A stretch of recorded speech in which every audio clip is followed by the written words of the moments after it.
Hey guys, today we're working on a Mercury Mariner. This is a 2006. These are the same as your Ford Escape, or I think there's a Lincoln, same engine, pretty much same design. And the other one I can't remember. I can put in the description. So I got up on the lift so you guys can see it. We'll start by taking the wheels off. It makes it a lot easier when we are taking the bumper off. These bumpers have some weird placed parts that make it more difficult, so I'll go over that. To get to the radiator, which is here, whole bumper has to come off, and then we have to go underneath, take off some hoses, your radiator hoses, and then your transmission hoses, which isn't too complicated. If you're doing this at home, jack it up, put on some blocks, make sure it's secure, but make sure there's a lot of space underneath, or you're going to get frustrated, you're going to cut yourself, you're going to get hurt. We're going to do it on the lift so I can show you exactly where everything is. Hope you enjoy the video. Alright, I'll show you what I did on this side. If you're very competent in this type of work, you'll be able to see what I'm doing, and then you can do it quickly. Pretty much it's all 10mm or Phillips screwdriver. These two here. We need to take this plastic piece off. And then you got some that connect under here. It'll be easy. Looks like this. You got a plastic piece back there, and then you got pretty much just bolts. This is under the car. So you got 3 in the front, and then you got 1 here. Go ahead and take that off because we got to get to the radiator hose. You can still get to it, but this is the most convenient way. Next you have these.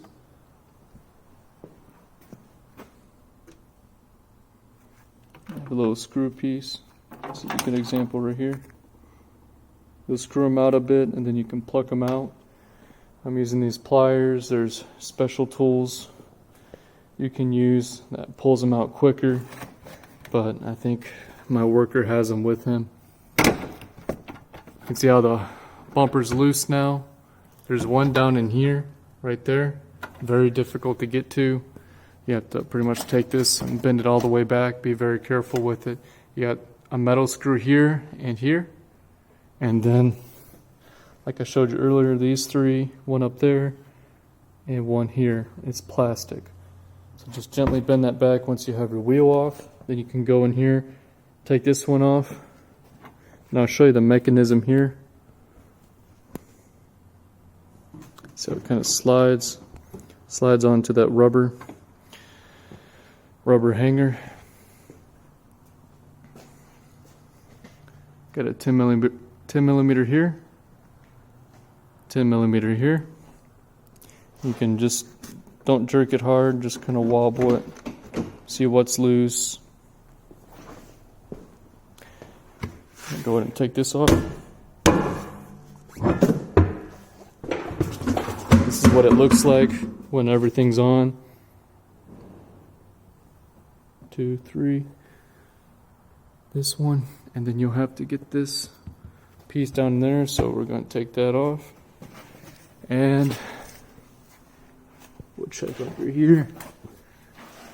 I'll go ahead and show you. Looks like they got,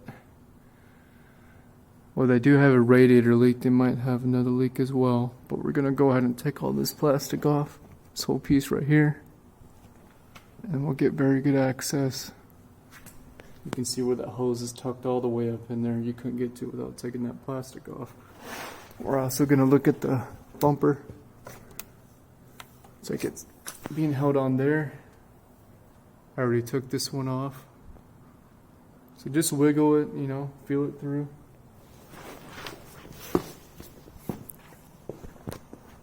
Using a Matco Mac Tools 3/8 impact.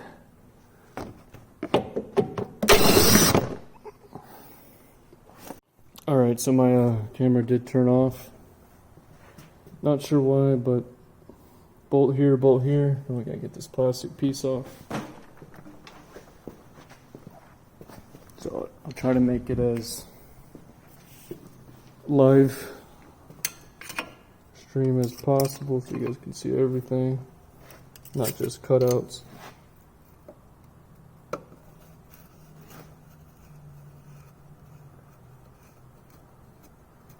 Now don't feel bad if you break these plastic pieces, because you know it's literally close to 20 years old now, and all these pieces look like they haven't been touched, and these are typically pretty reliable vehicles to begin with.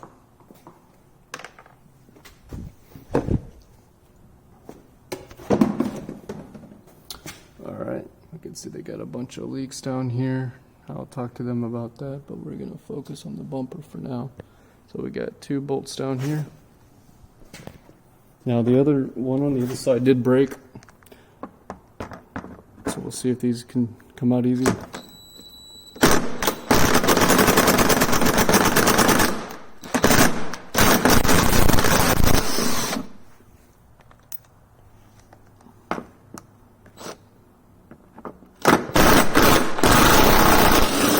There we go.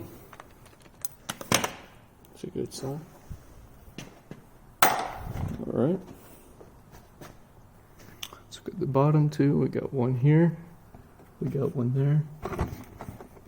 And then I'll go ahead and take this one out. And maybe this one.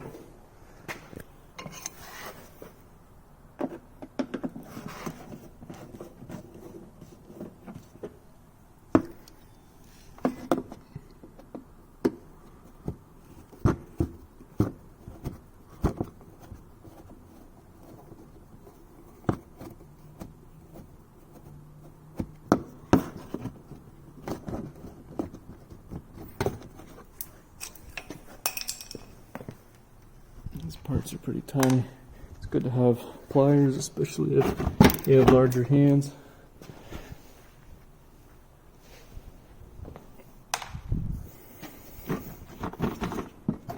Got one down there.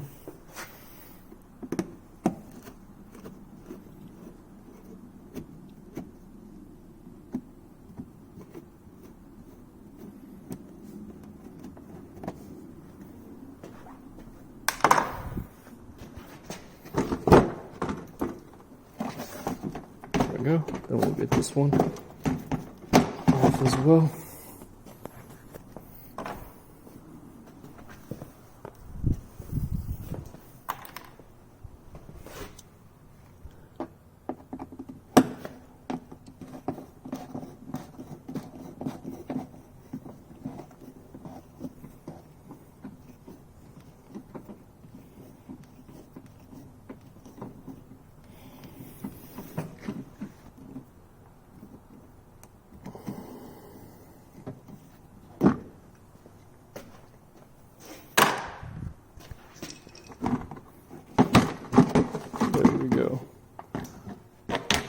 Tuck that back there.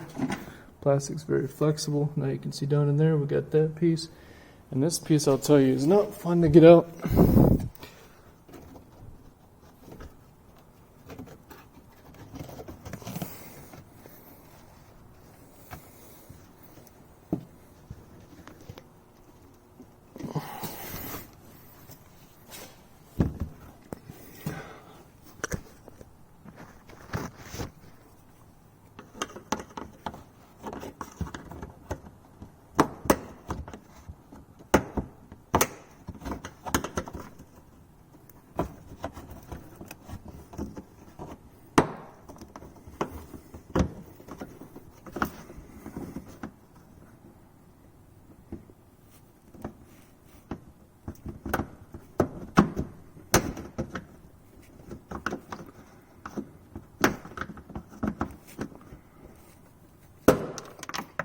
That one did break, but I'll replace it.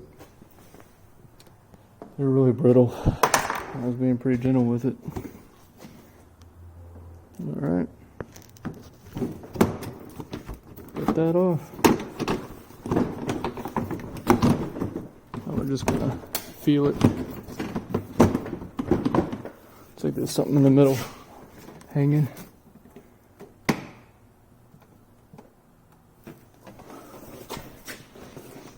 Probably have to take the middle piece off.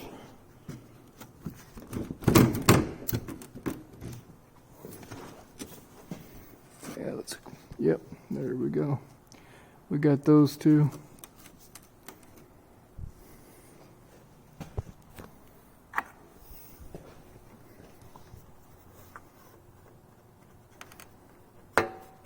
There we go. Now, these are in good shape.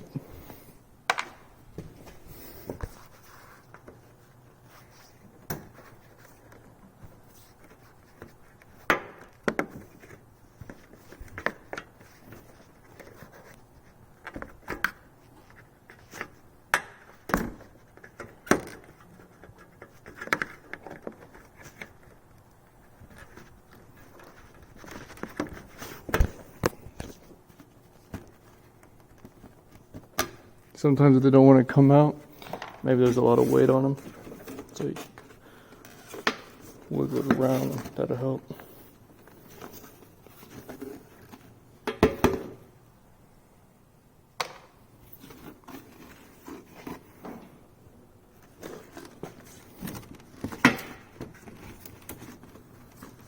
See how right when I lifted up on the bumper, came right out.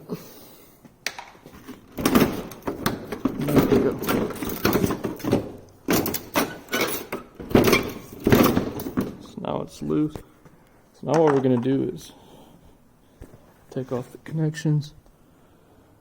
You got your light down here, nothing in the middle, so we'll check this side. There we go, right here.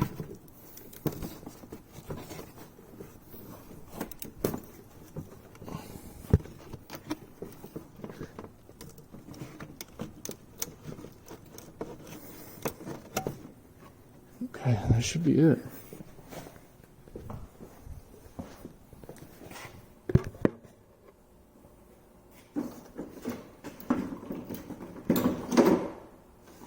Perfect.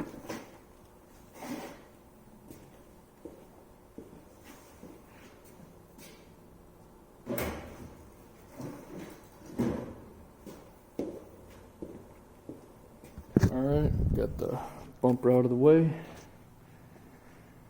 So the easiest way to take this off, and I'm gonna let you know this because there's other ways to do it, but you pretty much want to take your condenser off. Otherwise,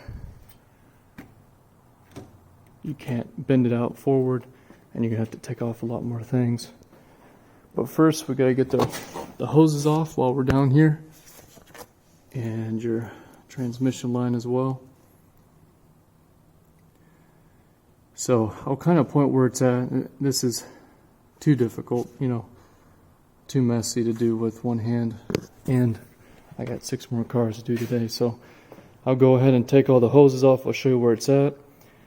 And then I'll show you how to get this off. You're going to have to take off the condenser lines. And then we're going to take this bracket off here and this bracket. So I'll go ahead and do the work underneath where the hoses are. Which again is, and there's your drain plug right there, and your hoses, and I'll show you exactly where your transmission lines are too, so you know where everything is. Alright guys, so I went ahead and took this bracket off, 8mm, 8mm, 8mm, 8mm under there. After that, it's pretty free.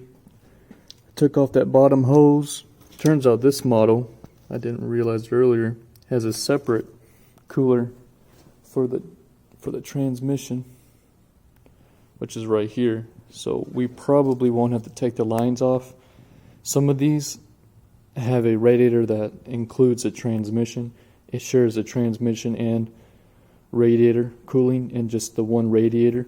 So this is different from some other ones you might run into. It's probably due to the engine size, with this being a V6. And I'll see if it's all-wheel drive as well. Yep, it's all-wheel drive, so this one will probably be for your all-wheel drive models with the larger engine, because the transmission's working harder, supplying power to 4 wheels instead of 2. I'll also show you how I took the condenser off. Now, you'll need to empty your cooling system if you're going to do it this way. But what I did was I took off the condenser. It's a 13 and 13 right there. And then you'll take the 8mm off there, 8mm off over there. And this makes it a whole lot easier to get your radiator out. See how it angles forward now? So we're going to be skipping a lot of pain doing it this way. And with it being spring, this cooling system hasn't been used in half a year. It didn't even have any in it. So this is an option for you, and you could probably just buy a bottle from Walmart for $20 and fill it back up and save yourself maybe another hour and a half of work. Because I believe this, from what I read, this whole subframe has to come off if that's possible. There's a lot of mixed information on these. So anyways, I'm going to take this lever off right there. I'm going to take this hose off. Then I'm going to come down and take this hose off. When I took that hose off down there, all the fluid came out. The valve that allows you to empty your cooling system was seized up. And I just didn't feel like getting a wrench up in there and breaking it off. So I just went ahead and took the hose off and got all the fluid out. And if you have a clean container, you can reuse your fluid. Just make sure your fluid is healthy and not too old. It's highly recommended just to put fresh fluid in it so you don't put more wear and tear on your water pump and your future radiator. I'm going to have to take this off, these two hoses off, and I'll see if I can just pull it right on out. Well, actually, here is your transmission line right there.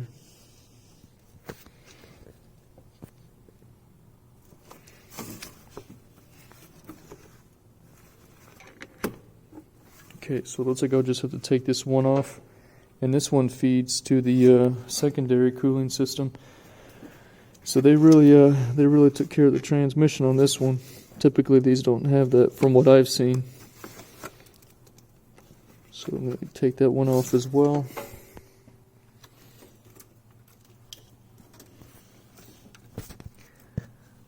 This side looks good. And just look for any electronics. You're going to have some on your fans right there and right here. So once I get all these hoses off, we're going to angle this forward like that, and we're able to pop this whole thing out. Once you get it out a little bit, disconnect those wiring for the cooling fans. You got 2 fans, so 2 sets of wires. And I'll let you know how it goes. If there's any other things you need to look for, I'll tell you exactly what it is. Alright guys, so I got all the hoses off. Now when you're dealing with these lines right here, that rubber is going to be very stuck on there. So all you want to do is get a bottle of water, fill it up with really hot, boiling, almost, if you can get it to boiling, that's good. Hot water is possible, because these lines are really dry and they'll rip very easy. I barely touched it and it's ripping. This one's still okay. This one right here was easier to take off, but this one right here would not come off. It would actually rip before it would turn. What you want to do is you want to get pliers like this so I can reach it down like that, and you want more coverage on the hose. You don't want 2 little tiny teeth grabbing it. You want all this space on it so it doesn't rip it as easy. Pour a lot of hot water on it and it'll really hydrate that hose, and the heat will help the hose expand because it expands quicker than metal, and it will expand, and you could probably even just pull it off with your hand after you wiggle it for a while. But I tried just for fun for 15 minutes with these, and that's a lot of leverage on that small hose. I think that's a 3/8 hose, and the hose would have ripped in half before I got it off. So make sure you use that tip if you're having the same issue, and I'm sure you will if you're dealing with a car with this many years on it. They just tend to do that after a while, and you might even run into it with your larger hoses. These 2 were pretty easy to take off. This one goes to your reservoir, Then this one goes down to your engine, probably to your thermostat. Then you got a hose down here, and that probably goes to your water pump or thermostat. Got all these disconnected. Here's your hook up here. You know, pull this in. This tab needs to be pressed in. And you got one here. So now I'm going to attempt to pull it out. You can see how easy it is with all this out of the way. If I couldn't do that, you'd have to take off a lot from what I can see to make room. I don't think it'd be fun the other way. But once again, I may be wrong. The condenser was out, so it didn't really bother me that much at all, disconnecting it. Alright, so I got it off, 8mm. 8mm. Then you got a hanger here. Be very gentle with these, try not to set them on the floor. And you may just want to take these off too. Might be easier, maybe not. So I'm going to go ahead and take them off for you, and you can watch me do it. That way, if you were stuck on a part, you'll see me live time doing it.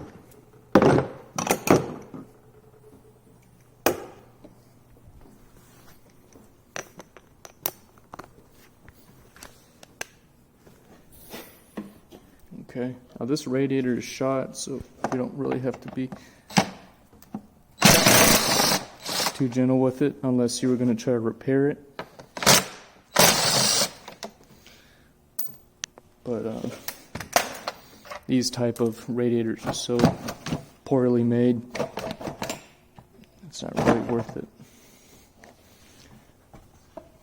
Especially with BMWs and Mercedes, you have to keep these up or they'll probably just completely stop working on you.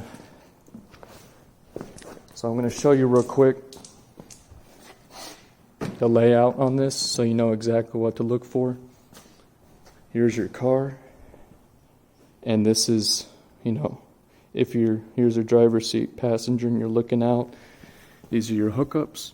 That's your drain plug, 2 hoses. Then you got these 2 here, this one up here. And if you use those tools I showed you, you'll easily get these off. I saw other videos where people were struggling, and I took these 2, the clamps off, in 20 seconds, each of them. And this hose was easy with vice grips. So got all that off. Now we're going to get the new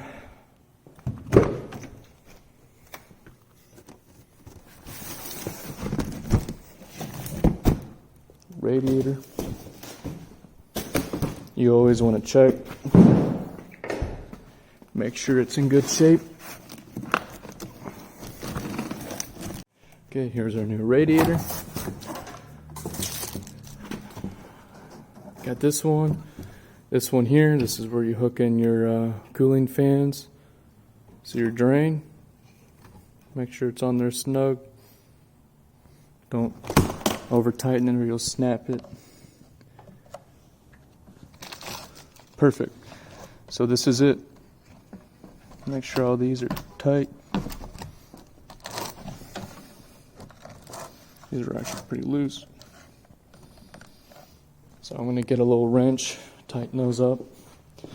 You definitely don't want any of that to happen once you have it all together. That would be horrible.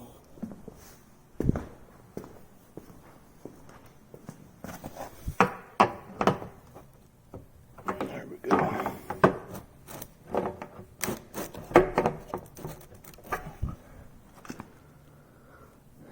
So that should be good.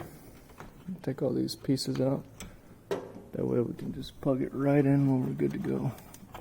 Also, you can spray some silicone on here or a little lube, and it'll keep your hose on it much better, and it'll be easier to take off next time.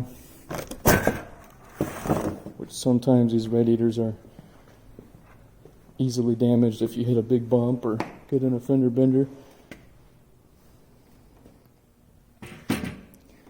Okay. I'm going to set it like this, just how we had it earlier. This side is the inwards of the vehicle, as you can see all the hoses. I'm gonna go ahead, pick this up.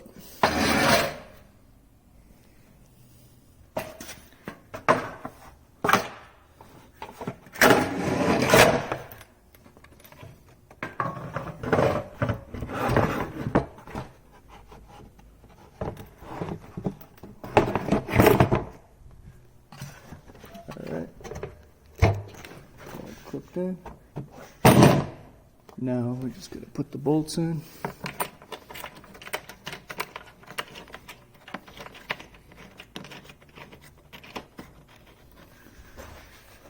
And now that I'm looking at it, we probably could have got it out without the condenser being taken off, but can't really say for sure.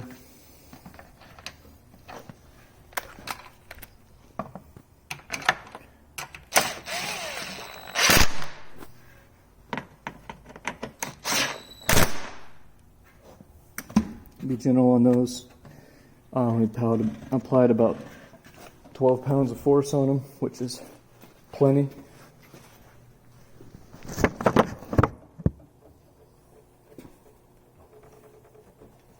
You also want to apply the rubber grommets on the bottom of the radiator. I'll show you in a minute. I gotta put them on.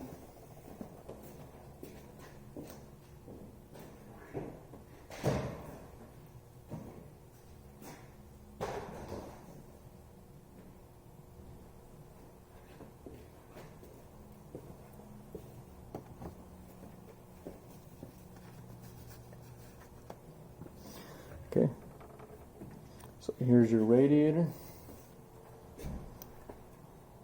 On the bottom of the other one, you'll see grommets like this. The cone piece, the thinner piece goes on the bottom. This goes upwards. You can see it pretty clear there, I hope. Get the other one on. Then we can slide it down in.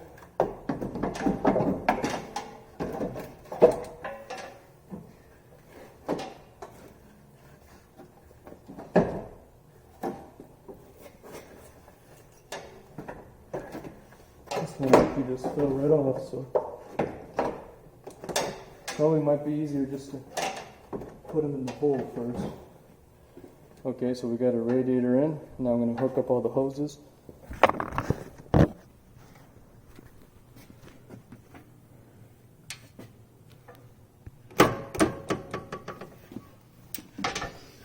This is going to be more difficult, so bear with me.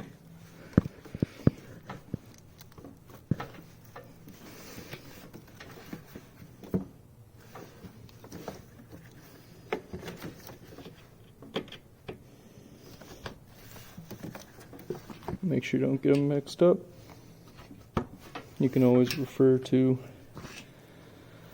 the earlier beginning of this video, and you can see these hoses are in pretty bad shape, but the customer doesn't have that big of a budget, so I'm sure they'll just deal with them until they go out. See my big hose? I still have my vice grip on it, so I'm going to easily be able to just slip that on and hook the clamp up later. Now I'm going to go through these and tighten all of them, put those clamps on, and then I'll put these on later once I'm done with these. That way I can move out of the way, hook up the wiring, and then we're back to putting everything back together. This video is already pretty long, so once you get your condenser back on, check your rings if you go this way. If you do it another way, which is easier, let us know, because some people may not want to take their condenser off. Anyways, hopefully you enjoyed the video. Also, make sure to bleed your system. How you're going to bleed it is keep this cap off, make sure your vehicle is level, and fill it all the way up with fluid above this spot right here to here. Once everything's connected, start it up, let it idle for 2-3 minutes, let your oil heat up. Then you're going to put your fan on full and accelerate it to about 2,250 RPMs for about 3-4 minutes. Then go back down, to 1000, let it idle, then go back up. Do that about 3-4 times, and you want to make sure it gets to operating temperature. If it doesn't, you could have a thermostat issue, or your water pump could also be bad. And sometimes if it overheats too much, it can blow your radiator. I've seen it happen, as well as your lines. Once you got that and it's an operating temperature and you have really hot heat, I think around 135 degrees, you can get a temperature gun from Harbor Freight, I think for $40. That's the most professional way you can do it if you wanted to go that route. As long as it's holding on to that temperature while you're revving 2,500 for that amount of time, approximately 20 minutes in total, then you know this probably isn't going to overheat on you on the road, because when you're driving, you're getting a lot of air going through your radiator, so it's going to be even easier for it to stay at operating temperature. But anyways, hopefully you enjoyed the video. Thanks for watching, and please like and subscribe. It helped me out a lot. Thank you.